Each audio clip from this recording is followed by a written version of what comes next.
Kale muntu wange ndi eno mu Palisa district ndi mu kutambula nga nkola emirimu gyange. Ekigambo kikino gano ge gamu ku masomero ag'omugenzi Fred Maiso wentegeezeddwako omu ku booluganda era wembadde nkomawo okuva wali Butebo ku Epetete we yaziikibwa ku Kijja. Kati n'omwami ono gwenna owa booda wa mu bitundu bino ngambye we n'atuuka wano ngenda balaga ku ssomero. Essomero lye lino nga bw'oliraba lye lino omukulu ge gamu ku masomero gye yayita okubeera nga atuuka okubeera ekyo kye yali. Ekitundu kino kikolebwa abagwere be bano abava mu Palisa, Greater Palisa.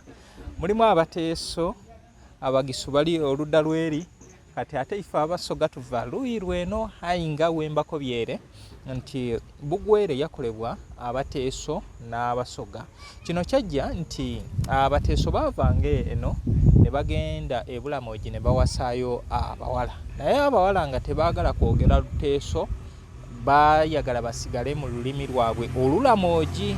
Kati bano abaami b'eno ne babanga bagezaako okukoopinga olulimi luli balwogere, bwe lutyo Olugwere we lwajja okubeera nga lufoomingibwa era kitwalibwa nti Omugwere yasooka ali mu kitundu bakiyita Kameke. Kati lino lye limu ku ssomero omukulu lye yayitamu Fred Maiso. Ntumiddeko abangoberera ng'essomero lino mulimanyi.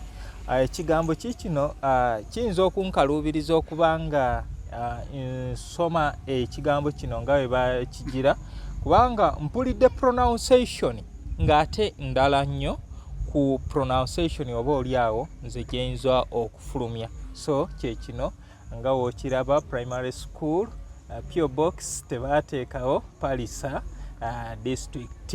Education is light, nti okusoma kyekitangaala munnange weetuli.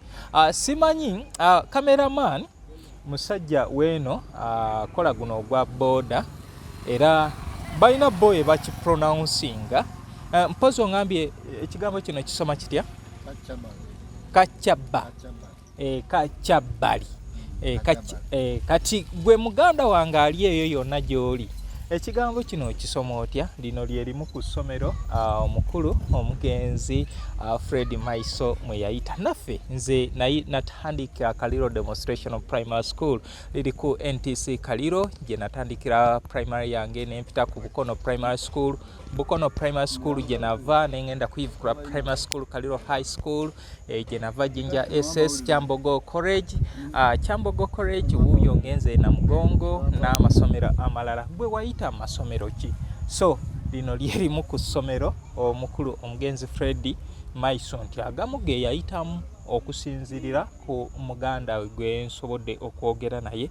Ate tusobodde kubeera nga tukwata interview naye olw'ensonga nti babadde balinawo charity organization ebadde egenda maaso, babadde ne donations okuva mu baana abasomera ensambya n'abasawo babadde awo e Butebo nga bali mu gabira abantu ab'enjawulo, ate babaddeyo n'emipiira. Kale bw'atyo yene yeeyongerayo ate era naffe nga tulina okudda eno ate n'enkuba nayo ebadde etandise. Kale weewano nkulazeeko nga era womanya amasomero ga gavumenti bwe gatera okubeera bwe gatyo.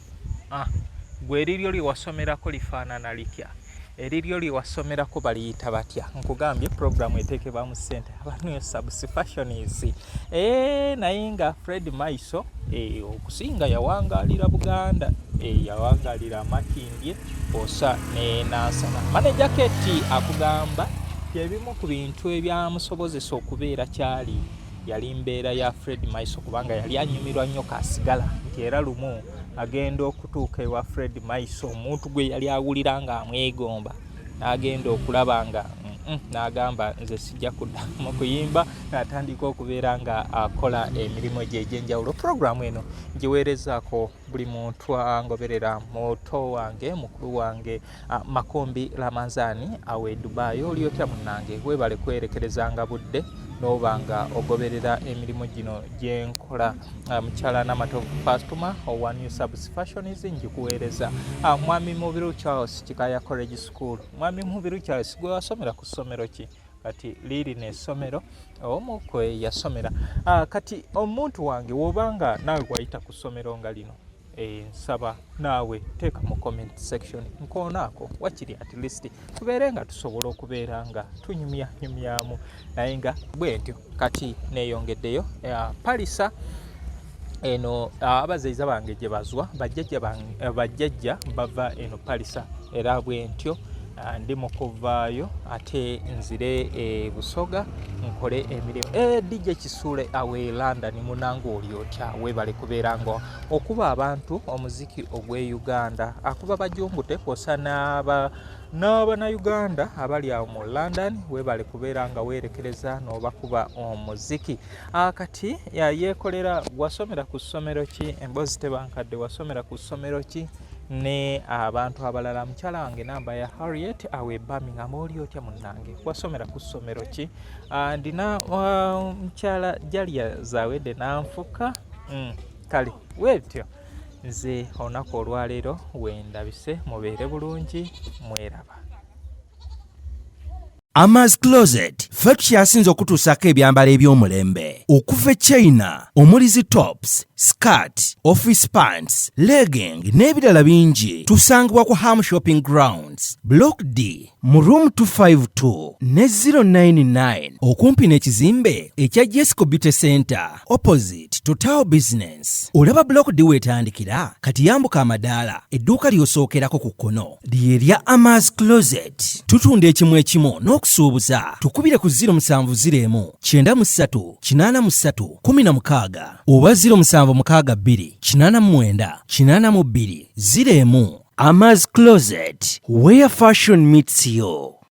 New Subs Fashions tukutuusako ebiteeteeyi kw'ossa abaya engatto ensawo z'abakyala jackets jeans n'ebirala tusangibwa ku Wilson Street ku kizimbe ekya Sunset Arcade ground floor shop number 2 okututuukako va ku Pioneer Mall otambule nga dda ku Arua Park yisa ekizimbe ekya Wilson 1 oyite ku Health Link Pharmacy kati awo weekoma yambuka amadaala gakuyingize ku Sunset Arcade awo ng'otutuuseeko. Engoye zaffe tuzijja China, Egypt, Vietnam n'amawanga amalala. Omukyala omwambazi omulungi ayambala naffe.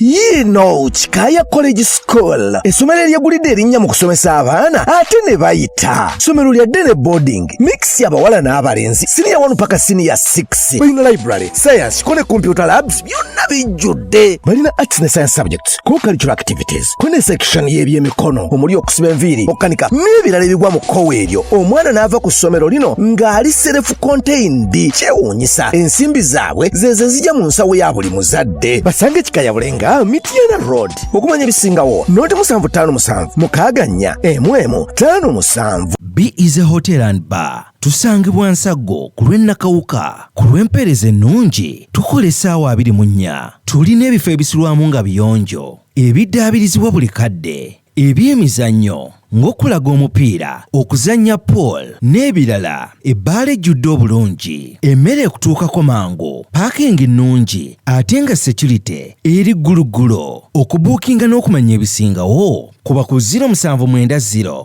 79 12 04 oba 058 98 77 34. You are not easy when you are not at Be Easy Hotel and Bar. Come and experience the ultimate in comfort, entertainment and security with Be Easy Hotel and Bar, Nsago, Nakauka Road.